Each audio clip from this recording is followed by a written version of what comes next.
Why Vice Media Failed: The Rise and Fall of a Media Empire.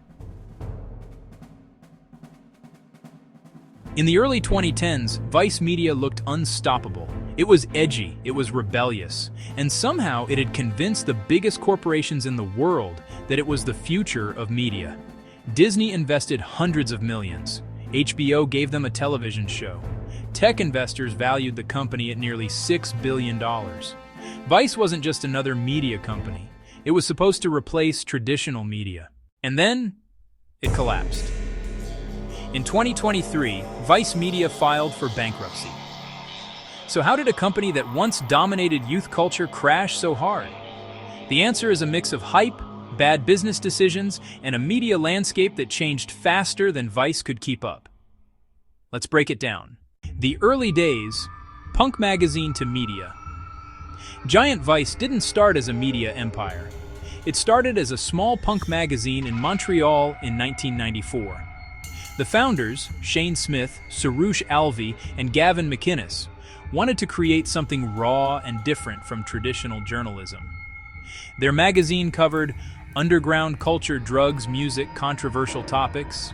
It was messy, chaotic, and unapologetically offensive at times. But that's exactly why young readers loved it. While traditional media felt polished and corporate, Vice felt real, and that authenticity helped it grow fast. By the mid-2000s, Vice had expanded beyond magazines and into video journalism, and that's when things really took off. Around 2010, Vice cracked the code of internet media. Instead of polished studio journalism, they sent reporters directly into chaotic places most media companies wouldn't touch. Vice journalists embedded with warlords, drug cartels, militias, pirates, extremist groups. Their videos felt dangerous and unpredictable, and audiences loved it. Vice documentaries regularly pulled millions of views on YouTube. The brand became synonymous with fearless reporting. Major media companies started paying attention. Soon, huge corporations wanted in. Disney invested $400 million into Vice. Fox invested hundreds of millions more. And Vice launched Vice News, Vice TV, and multiple digital channels. By 2017, Vice Media was valued at $5.7 billion. It looked like the next global media powerhouse. But behind the scenes, serious problems were growing. The problem with Vice's business model. The biggest issue with Vice was simple. They were incredibly good at making content, but terrible at making money. Vice relied heavily on advertising partnerships and branded content. Instead of traditional ads, they created content for brands like Intel, Nike, Samsung. This strategy worked well for a while, but it had a major weakness.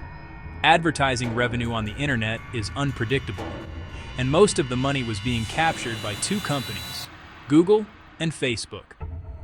As those platforms grew stronger, media companies like Vice became dependent on them for traffic. If algorithms changed, views could disappear overnight.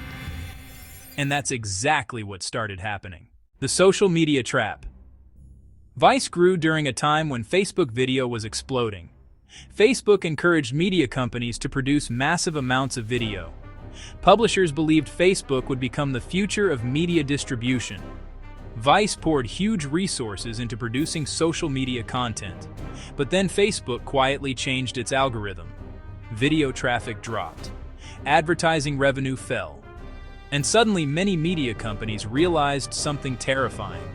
They had built their entire strategy on a platform they didn't control. Vice was now spending enormous amounts of money producing content, without guaranteed revenue. Massive spending and expansion.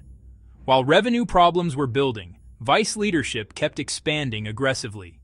They opened offices all over the world. They launched new divisions. They hired thousands of employees. And they invested heavily in television production. The company was acting like it was already a giant media empire.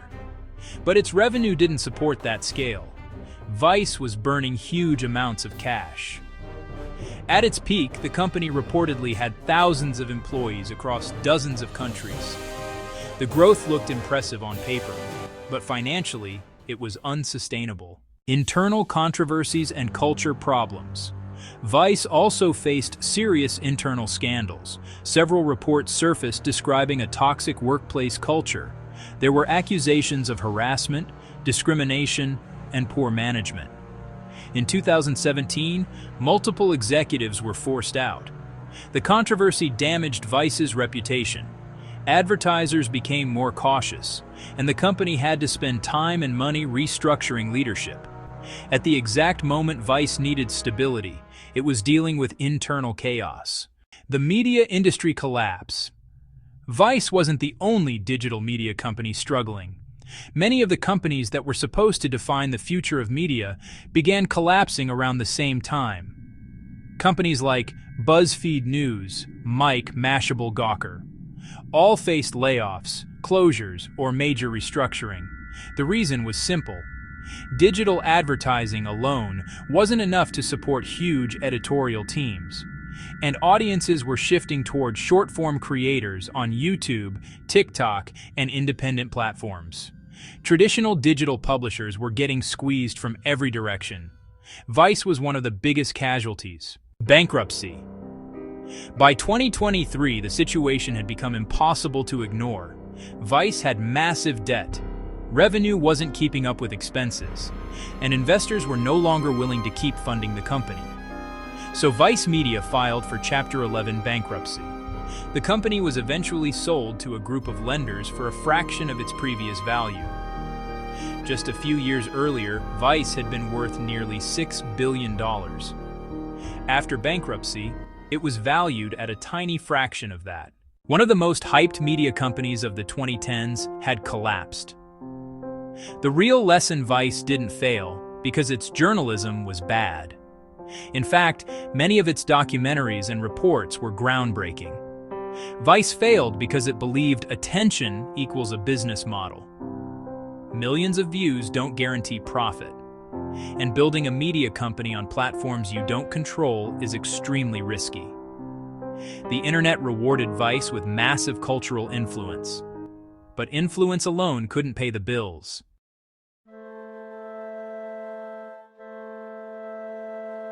Vice Media once looked like the future of journalism. It captured youth culture, dominated online video, and attracted billions in investment. But the same forces that helped it rise, internet hype, social media distribution, and rapid expansion, also led to its downfall. In the end, Vice became a warning story for the entire media industry. Because in the digital age, going viral isn't the same as building a sustainable business.